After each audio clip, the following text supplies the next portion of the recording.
السلام عليكم ورحمة الله وبركاته. سومالي وينتي عن شغلاي وانكم سلامي ان دقيقة أنا اسكيغان نور صدا ان ما أنت waxaan rabaa bal in yar inaan wax ka idhaahdo insha Allah bulshada Soomaaliyeed shirkii shariif waxaan ku wareernay dadkii oo dhan waxay ku hayaan xaasid baa laga hadlayaa in tay waxa idin sheegayaa hortay xaasidku waa ayo xaasidku waa qof dhibsanaya farxadaada noloshaada waxa aad haysatid nicam waa qof isu arka inuu yahay qof dulman isagu wixii uu xaq u lahaa aan helin oo ma taqaanaayo dulman dadka kaleeto ay heleen waxay xaq u lahaayeen laakiin isagu uusan helin wixii xaq u lahaa nolosha uu ku dulman yahay marka qofkaasi waxa weeye qof aan ku qanacsanayn waxa Ilaahay subxaanahu wa ta'aala ku irsaaqay waa qof aan ku qanacsanayn yacni farxadan iyo baashaalkan kugu arkaayo ayaa dhibaysa marka iyo waxaad haysatid ama tacliin ha noqoto ama inaad ka activesan tahay ha noqoto ama inaad ma taqaanaaye ka dhaqaale badan tahay ha noqoto inaad ka aqoon badan tahay yani anything wuxuu qofkaas u arkaa inaad dheer tahay isagu uusan haysanaysan marka qofka xaasidka dadkan marka saxadana wali xastaya horta qofka xaasidka waa qofka noocaasa waana qofka kaliya ee qiraya inaad wax tahay qofka xaasidka waa qofka kaliya qiraya inaad wax tahay ama aqoon kaga badnow ama ka activesanow ama ka dhaqaale badnow nicam wuxuu doonaba kugu xasto waa qofka kaliya ku qiraya horta inaad wax tahay run ahaantiin haddaan xaasid jiri lahayn ma aynaan dareeneen guulaheena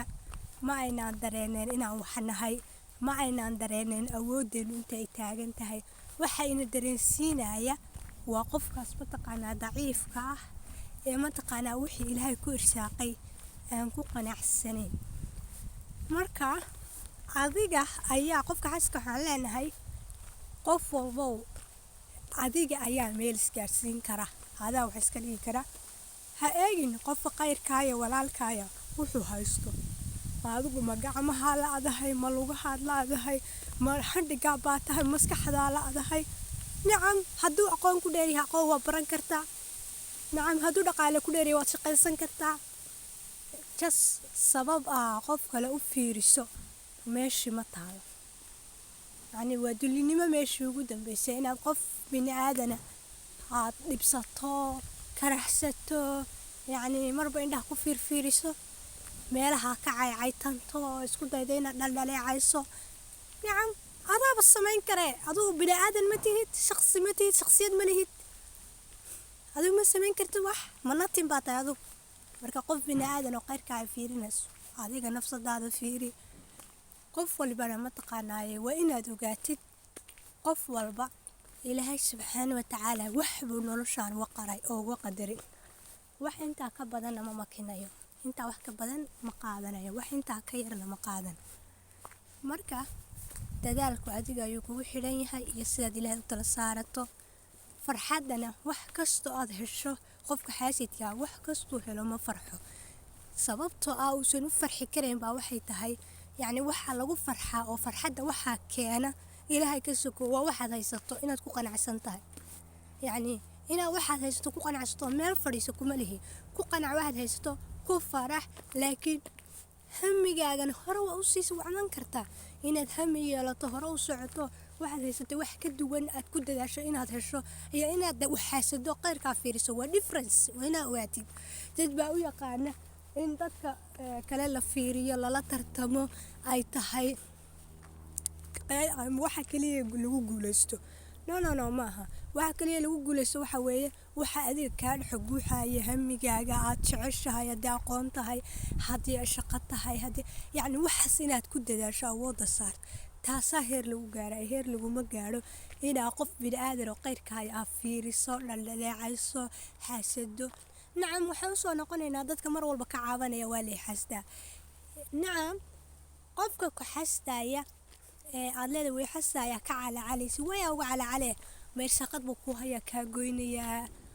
ma tacliintu kaa tirtirayaa ma awoodda iyo actifnimada ilaahay subxaana watacaala isku siiyo kaa qaadi karaa nacam anytime kugu xaasidaayo adaa garanaya wuxuu qofkaas kugu xaasidaayo laakiin waxa uu kugu xaasidaayo bibgacadu kugu hayaa waa maya qof madax bannaan oo bannaankaa ilaahay degan matid nacam maxaa u calaacale maxaa u cabane anu aad baa ula yaabay bulshadeenna run ahaantii qofka xaasidka ah waa awoodeenna waa qofka wax naga dhigay waa qofka qiraya inaan dad awood lanahay inaan qof dad wax nahay nacam hadda hadduusan cudur jiri lahayn dee ma aynaan dareenin caafimaadka macaankiisa ma fahmaysaa haddaan muruga jiri lahayn ma aynaan dareenin farxadda macaankeeda sidaasoo kale hadduusan xaasad jiri lahayn ma aynaan mataqaanaaye hore uma aynaan soconeen mataqaanaaye ma aynaan samaynin dadaal badan ma aynaan samayneen yacni ma dareeneen heerka aynu taagannahay marka waa idin salaamaya dhammaantiin assalaamu calaykum waraxmatullaahi wabarakaatu